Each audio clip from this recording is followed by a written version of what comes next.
Vinicius junior ওরে মাবুদ দেখাই গেছে কি জিনিস। সে কিন্তু চ্যাম্পিয়ন্স লিগে দেখা যায় বর্ষ সেরা হয়েছে, বোঝেন তো। হ্যাঁ, ওই যে এক বছরের মধ্যে যে 2023 এবং 24 যে সিজনটা গেছে, মানে এই মৌসুমটায় সে কিন্তু চ্যাম্পিয়ন্স লিগের সেরা হয়েছে।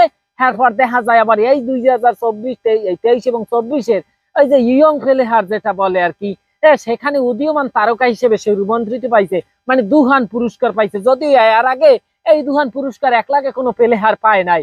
এটা ভিনির দ্বারাই সম্ভব, যেহেতু ব্রাজিলের রক্ত, ওই যে রক্ত তার শরীরের মধ্যে আছে, সে সেটার প্রমাণ তো দিয়েই দিয়েছে। যাই হোক, এরবার কথা হয়েছে যাইয়া 2021-22 মৌসুমে কিন্তু এই ভিনিসিয়াস ওই যে চ্যাম্পিয়ন্স লিগের উদীয়মান সেরা প্লেয়ার, ওই যে সেরা বলতে উদীয়মানের পুরস্কার যে ছেলে, এখন এই ভিনিসিয়াসকে ওরে সমান আল্লাহ অনেক অনেক রকমের কথাবার্তা বলতে আছে। বললে কোনো সমস্যা নাই দাদু। Vini Vini Vini is the champions লিগের king, king is the champions league of Vini. মানে এই দুইটা মিললে জিলে, যাই হোক ইংলিশে আবার ভুল হইতে রে, ওই খামরা খামরি হইলেন না ভাই, অত ইংলিশ বুঝিনি মার্কিয়ে দিছি আর কি। যাই হোক, এখন কথা হয়েছে এই ভিনিসিয়াস আসলেই অসাধারণ অমায়িক, তবে ক্লাবের জন্য, জাতীয় দলের জন্য না, কারণ এখানে ব্রাজিল ম্যানেজমেন্ট খুবই দুর্বল। এরপর কথা হয়েছে ব্রাজিলের কোচ তাকে ব্যবহার করতে পারতেছে না, ব্রাজিলের মিডফিল্ড মানে একদম দুর্বল, বাজে। সে কথা বাদ দিয়ে এখন এই রিয়াল মাদ্রিদ ওরে সোবান আল্লাহ ভিনিসিয়াসের মূল্যটা বোঝে, ভিনিসিয়াসকে ব্যবহার করতে জানে। এই ভিনিসিয়াস কি জিনিস, এটা চ্যাম্পিয়ন্স লিগ, লা লিগা, ক্লাবের রিয়াল মাদ্রিদ খেলাধুলা না দেখলে দাদা বুঝতে পারবেন না এই ভিনিসিয়াসের মূল্য মাহাত্ম্য কতখানি। এগুলা বুঝতে হইলে আপনাকে দেখা যায় ক্লাবের রেগুলার পারফরমেন্স খেলাধুলা দেখতে হইবে।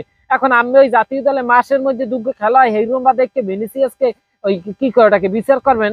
কোনো বিলে না। সে ক্লাবের খেলায় দেখাই দিতে পারে ভাড়াই সিরিয়ালায়। এখন নাইলে এই চ্যাম্পিয়ন্স লিগে চিন্তা করেন, ফাইনালে মনে হয় ওই রোনালদোর হোমান্নি ফেরাই গোল করিয়ে লাইছে।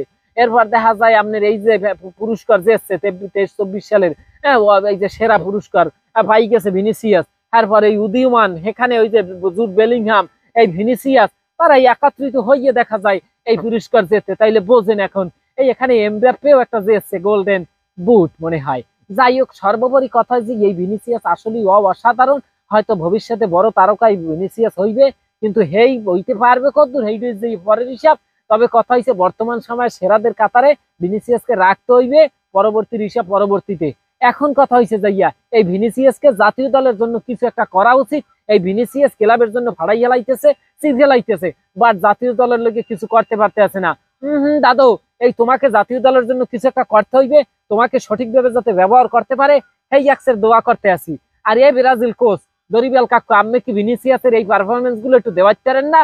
তাহলে যে কোনো ভিলে, এই যে আর্জেন্টিনার প্লেয়াররা কাপ কি ভিলে নেয়, কোনো ভিল নিতে পারবে না, সব ব্রাজিল নেবে।